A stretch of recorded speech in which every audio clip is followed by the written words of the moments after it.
حج کے موقع پر تشریف لے گئے. جب حج کے لیے آپ تشریف لے گئے تو حج میں جمع غفیر بھیڑ جب آپ نے دیکھی نا تو اللہ تعالیٰ کی بارگاہ میں عرض کیا اللہ تو نے اسلام کو کتنا عروج عطا فرمایا, اسلام کو کتنا عروج دیا.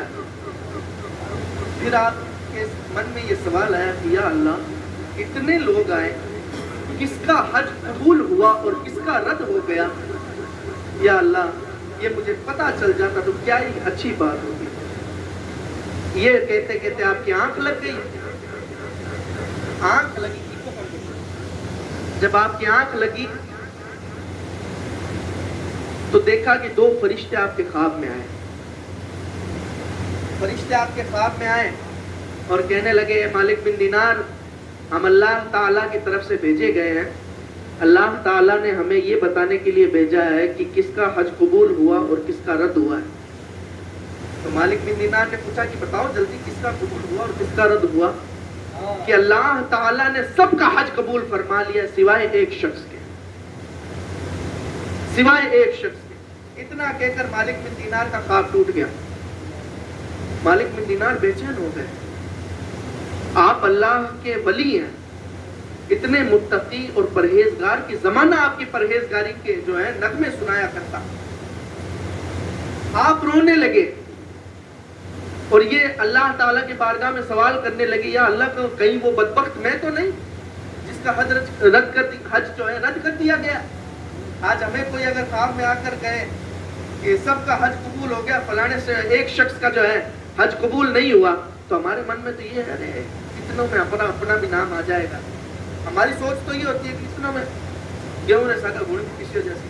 تو نہیں, وہ اللہ کے ولی تھے, وہ اللہ کے ولی تھے, ان کا تقویٰ تھا, وہ ڈرتے یا اللہ کہیں وہ بدبخت میں تو نہیں. تو یہ کہتے کہتے آپ کی پھر آنکھ لگ گئی. پھر فرشتے آپ کے خواب میں آئے, کہا مالک بن دینار وہ تم نہیں ہو. مالک بن دینار کو سکون کا سانس آیا. کہا پھر وہ شخص ہے کون؟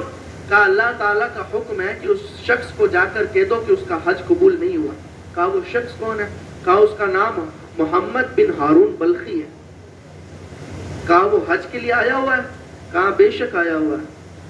حج کے جو حاجی ہیں ان سے جا کر پوچھو, وہ تمہیں اس کا پتہ بتا دیں گے. جب وہ آپ کی آنکھ کھلی, خواب سے بیدار ہوئے تو اس کی تلاش میں نکل پڑے. کون ہے یہ محمد بن ہارون بلخی؟ جب لوگوں سے پوچھا کہ تم ہارون بلخی کو جانتے ہو تو لوگوں نے پتہ ہے کیا جواب دیا؟ کہا بدبخت محمد بن ہارون بلخی کا نام اتنے بے ادبی سے لیتا ہے. ارے وہ تو اتنا متقی اور پرہیزگار ہے کہ 40 سال ہو گئے ہم لگاتار اس کو حج کرتے دیکھ رہے ہیں. اتنے سال ہو گئے ہم نے آج تک نہیں دیکھا کہ وہ رات کو جاگ کر عبادت کرتا ہے. آج تک یہ نہیں دیکھا کہ اس نے رات کو جاگ کر عبادت نہیں کی ہو. ہر رات وہ جاگ کر اللہ کی عبادت کرتا ہے.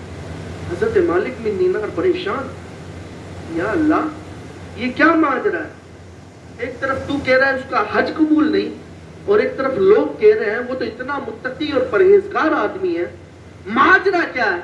جب لوگوں سے پوچھتے پوچھتے پوچھا کہ ہارون بلخی ملیں گے کہاں پر؟ کہا فلاں پہاڑی پر ہیں, وہاں اللہ تعالیٰ کا ذکر کر رہے ہیں. جب آپ جا کر دیکھتے ہیں تو واقعی میں وہ اللہ کا ذکر کر رہے ہیں اور ذکر و اذکار میں مشغول ہیں. جب آپ نے پیچھے سے آواز دی کیا محمد بن ہارون بلخی آپ ہیں؟ تو ہارون بلخی نے جواب دیا کیا میرا حج جو ہے رد کر دیا گیا؟ انہوں نے صرف اتنا ہی پوچھا کیا محمد بن ہارون بلخی آپ ہیں؟ تو انہوں نے جواب میں کہا کیا اللہ تعالیٰ نے میرا حج رد کر دیا؟ کہا آپ کو کیسے پتا؟ کہا تم پہلے بندے نہیں ہو, 40 سال ہو گئے مجھے حج کرتے ہوئے, ہر سال کوئی نہ کوئی اللہ کا ولی آ کر مجھے یہ بتاتا ہے کہ میرا حج جو ہے رد ہو گیا. پھر بھی میں حج کرتا ہوں, کیا اللہ تعالیٰ کو کوئی نہ کوئی میری ادا پسند آ جائے. کہا ہارون بلخی آخر وجہ کیا ہے؟ وجہ کیا ہے جو تیرا 40 سال سے کیا ہوا حج جو ہے رد ہو رہا ہے؟ تیری اتنی عبادتیں تیری رد ہو رہی ہیں، وجہ کیا ہے؟ تو ہارون بلخی نے کہا اصل میں بات یہ ہے، جوانی کا عالم تھا، نئے نئے دوستوں کی صحبت ملی تھی، نئے نئے نشے کرنے والے دوستوں کی صحبت ملی، تو ان کی صحبت کا اثر ہوا، میں بھی نشہ کرنے لگا، اور ایک رات ایسی آئی کہ رمضان کا چاند دکھا اور میں نشہ کر کے گھر جا رہا تھا۔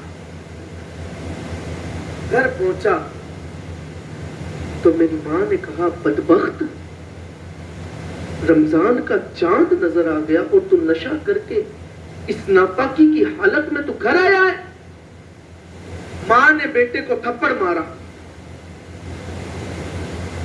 پھر ہارون بلخی نے کہا کہ میں تو نشے کی حالت میں تھا، مجھے ہوش ہی نہیں تھا کہ میری ماں مجھ سے کیا کہہ رہی تھی، کیا کر رہی تھی۔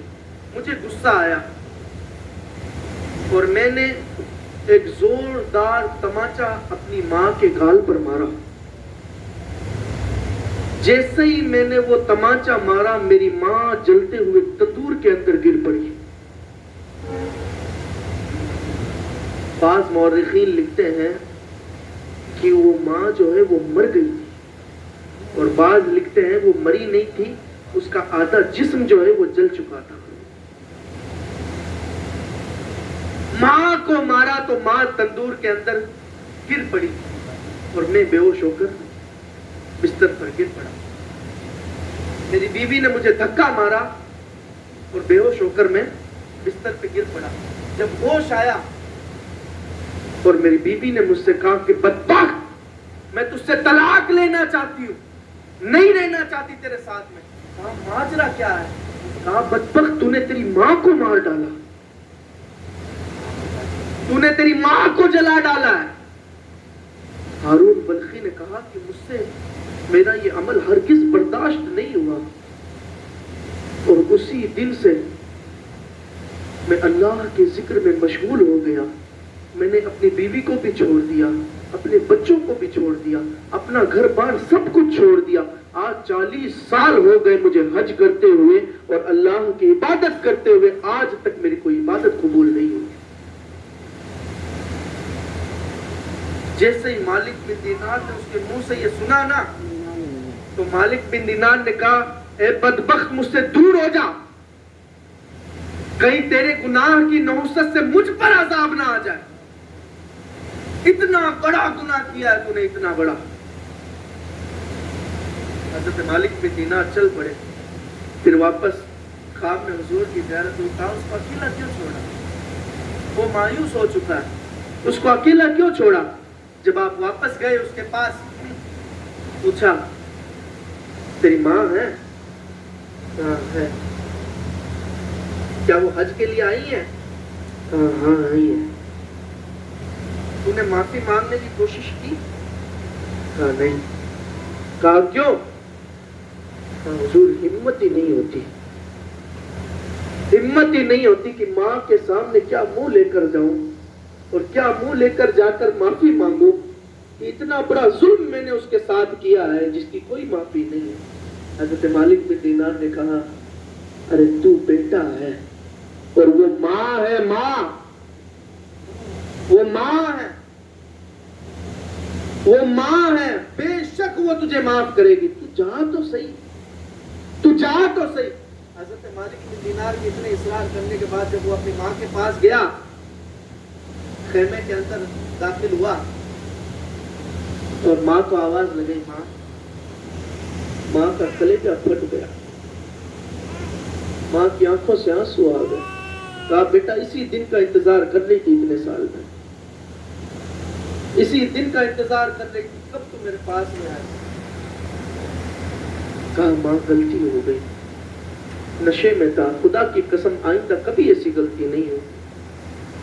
دیکھ میں کتنی عبادت کرتا ہوں، کتنا حج کرتا ہوں، کتنا اللہ کا ذکر کرتا ہوں، آج تک کوئی ذکر قبول نہ ہوا۔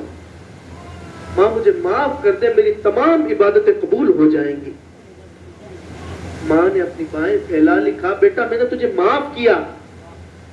ماں نے بائیں پھیلائی، جیسا ہی بیٹے کو اپنے گلے لگایا نا، تو جب گلے لگا کر ایسے ہاتھ کی طرف جب اپنا ہاتھ رکھا، کہا بیٹا تیرا ہاتھ کہاں ہے؟